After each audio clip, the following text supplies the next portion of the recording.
ना कहने की वजह बताएं। दोस्तों, एक बार फिर से स्वागत है आपका अगले एपिसोड में। ना कहने की वजह बताएं। कामयाब होना है तो लोगों को ना कहना सीखें। आपने बहुत से लोगों को ये कहते हुए सुना होगा, जो इंसान लोगों को ना कहना जानता है वह ज़िंदगी में जल्दी ही कामयाब हो जाता है। लेकिन बात की जाए पेरेंट्स की, अगर वो अपने बच्चे को ना कहेंगे, यहाँ उनके साथ उल्टा हो सकता है। दरअसल हम अपने बच्चे को बिना कुछ सोचे जल्दी ही ना कह देते हैं। मान लीजिए आपका बच्चा कह रहा है कि मुझे शाम को गेम खेलने जाना है, तो आप उसे कह देंगे कि गेम खेलने की ज़रूरत नहीं है। या फिर आपका बच्चा आपसे कहता है कि मोम, मैं आज अपने दोस्तों के साथ लंच करना चाहता हूँ, तो पेरेंट्स उन्हें सीधा मना कर देते हैं। लेकिन ऑथर का यह मानना है कि हमें कभी भी बच्चों को सीधा मना नहीं करना चाहिए, क्योंकि अगर हमें बच्चे को हर बात के लिए मना करेंगे तो एक बार ऐसा वक्त आएगा कि वो हमसे पूछना ही बंद कर देगा और वो हमसे छिप कर वो सारे काम करने लगेगा। अब सवाल ये आता है कि हम ऐसी सिचुएशन में हम क्या कर सकते हैं। ऑथर यह कहती है कि अगर आपका बच्चा यह कहता है कि मुझे बाहर खेलने के लिए जाना है, हमें उसे सीधा मना करने की जगह यह इन्फॉर्मेशन देनी है कि बाहर क्यों नहीं जाना चाहिए। परेशानी की बात यही है कि पेरेंट्स अपने मन में यह बात सोच लेते हैं, लेकिन अपने बच्चों को उसके बारे में कुछ नहीं बताते। अब आप अगर किसी भी बच्चे को यह बोलें कि बाहर नहीं जाना है, तो सबसे पहले उसके दिमाग में यही आएगा कि पेरेंट्स आखिर उसे बाहर जाने से क्यों मना करते हैं। इसलिए सबसे पहले ये बहुत ज़रूरी है कि अगर आप अपने बच्चे को किसी काम के लिए मना कर रहे हैं, तो पहले आप उसको इस बात की इन्फॉर्मेशन दें कि आप उसको यह काम करने के लिए क्यों रोक रहे हैं। जैसे आपका बच्चा यह कह रहा है कि वो बाहर घूमने जा रहा है, आप उसे यह कह सकते हैं कि अब से 10 मिनट में लंच का टाइम हो रहा है, पहले लंच कर लेना ज़्यादा ठीक रहेगा। इसलिए समझ पाएगा कि पहले लंच करना ठीक रहेगा और उसके लिए बाहर जाना थोड़ा कठिन रहेगा, क्योंकि अभी लंच का टाइम है। और ऐसा करने से वह ज़्यादा इरिटेट भी नहीं होगा और आपकी बात को समझेगा भी। ज़्यादातर पेरेंट्स को ऐसा लगता है कि बच्चे उनकी प्रॉब्लम को समझने के लिए काफ़ी छोटे हैं, चाह कर भी वह अपनी प्रॉब्लम को बच्चों के साथ डिस्कस नहीं कर सकते। लेकिन आपको इस बात की जानकारी होनी चाहिए कि आज की जनरेशन काफ़ी स्मार्ट जनरेशन है, जिससे आप अपनी प्रॉब्लम समझाने की कोशिश करोगे तो हो सकता है वह आपकी बात को पूरी तरह से ना समझे, लेकिन वह काफ़ी हद तक आपकी बात को समझने की कोशिश करेंगे। मान लीजिए आपका बच्चा आपसे कहता है कि माँ, मुझे लाइब्रेरी जाना है, क्या आप मुझे लाइब्रेरी तक छोड़ सकती हैं?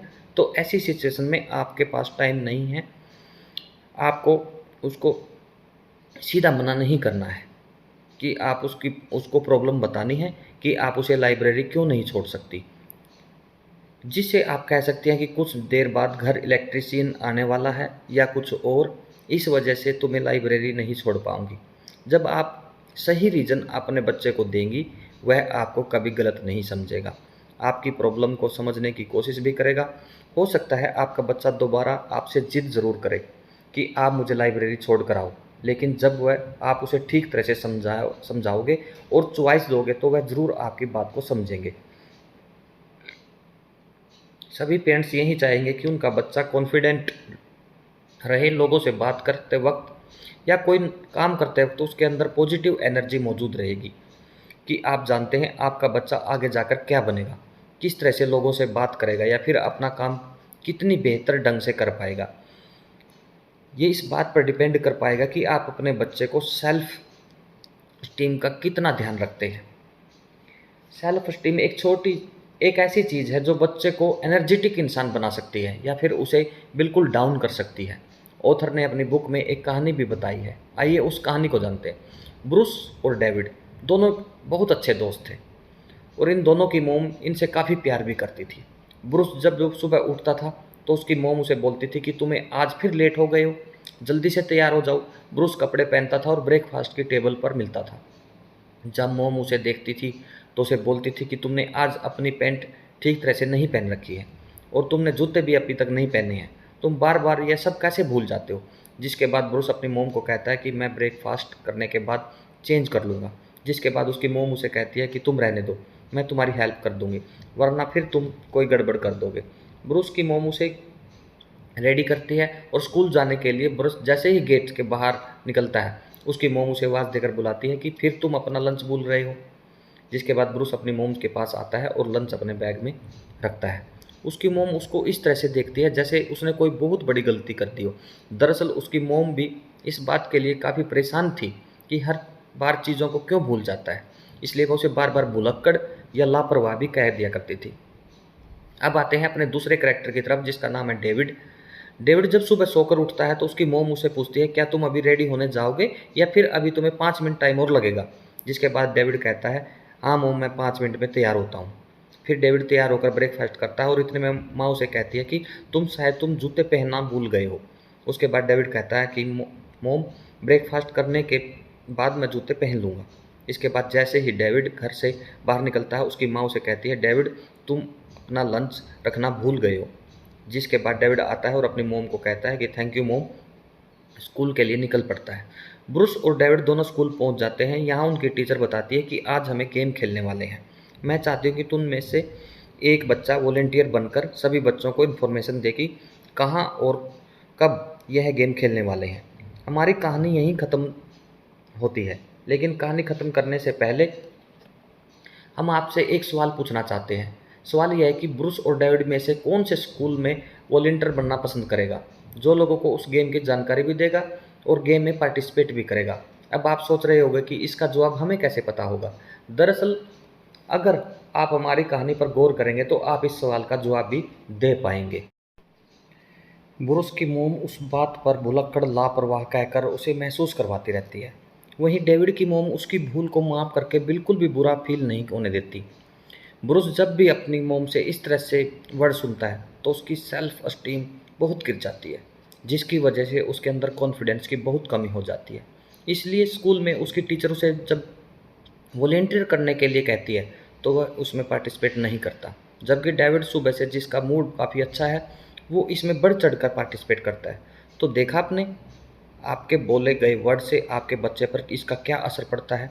इसलिए यह बहुत ज़रूरी है कि आप अपने बच्चे को कुछ भी कहने से पहले एक बार ज़रूर सोचें कि कहीं आपके वर्ड उसके सेल्फ स्टीम को गिरा तो नहीं रहे। हमने आपको जो कहानी बताई उसमें ऐसा नहीं है कि ब्रश की मोम उससे ज़्यादा प्यार नहीं करती थी या डेविड की मोम उससे कुछ ज़्यादा ही प्यार करती थी, बल्कि दोनों ही अपने बच्चों को बहुत ज़्यादा प्यार करती थी। ब्रूस की मोम उसकी आदतों से ज़्यादा परेशान हो गई थी, इसलिए ब्रूस को बात पर टोकना उनकी एक आदत बन गई थी। हम जानते हैं पेरेंट्स को लोग अलग अलग तरह की सलाह देते रहते हैं कि आप कर लेते तो आपका बच्चा भी आपकी बात सुन लेता, लेकिन पेरेंट्स के लिए लोगों की सलाह को अपनी ज़िंदगी में उतार लेना आसान काम भी नहीं होता, क्योंकि पेरेंट्स जिस तरह से अपने बच्चे को ट्रीट करते आ रहे हैं उसे एक दिन से में बदल पाना इतना आसान भी नहीं है। क्योंकि पेरेंट्स कई बार अपने बच्चे पर गुस्सा नहीं करना चाहते या फिर उन्हें ऐसे वर्ड नहीं बोलना चाहते कि उनका सेल्फ स्टीम गिर जाए, या फिर भी अपनी आदत की वजह से या अपने गुस्से की वजह से वो ना चाहते हुए अपने बच्चे को इस तरह से ट्रीट करते हैं। आप लोगों को यह कहते हुए सुना होगा कि बच्चे गलती नहीं करेंगे तो आखिर कौन करेगा, लेकिन सवाल यह है कि क्या आपके बच्चे गलती करने के बाद इससे कुछ सीख पाते हैं। आप में से ज़्यादातर पेरेंट्स यही कहते हैं कि बच्चे गलती तो करते हैं, तो उसके बाद पेरेंट्स को ही उनकी गलतियों को ठीक करना होता है। ऑथर का मानना है कि पेरेंट्स अपने बच्चों की गलतियों को बार बार ठीक करते रहेंगे तो इससे बच्चों की आदत खराब हो सकती है और बच्चों को यह भी एहसास होने लगेगा कि वह काफ़ी कमज़ोर हैं और वो अपनी प्रॉब्लम को खुद ठीक नहीं कर सकता और उसे कदम कदम पर आपके सहारे की ज़रूरत पड़ेगी। इसलिए यह बहुत ज़रूरी है आप अपने बच्चे की फीलिंग्स की रिस्पेक्ट करें और उसे हर वक्त चॉइस देते रहें। अगर वह कोई गलती करता है तो उसे एक मौका ज़रूर दें उस गलती को सुधारने का। जब वह अपनी गलती को सुधारेगा तो वह सीख जाएगा। आप अपने बच्चे के अंदर कमाल का कॉन्फिडेंस देख पाएंगे। कुछ पेरेंट्स यह मानते हैं कि बच्चे की अगर बार बार तारीफ़ की जाए तो इससे बच्चा और कॉन्फिडेंट हो जाता है और उसे ऐसा लगता है कि वो कुछ भी काम बहुत आसानी से कर सकता है, जबकि ऑथर हमें बताती है कि ऐसा नहीं है। आपकी तारीफ़ करने की वजह से आपका बच्चा बहुत ज़्यादा कॉन्फिडेंट हो जाता है, बल्कि जब आप अपने बच्चे की तारीफ़ करते हैं तो उस वक्त ज़्यादातर बच्चों को ऐसा लगता है कि उनके पेरेंट्स उनकी झूठी तारीफ़ कर रहे हैं।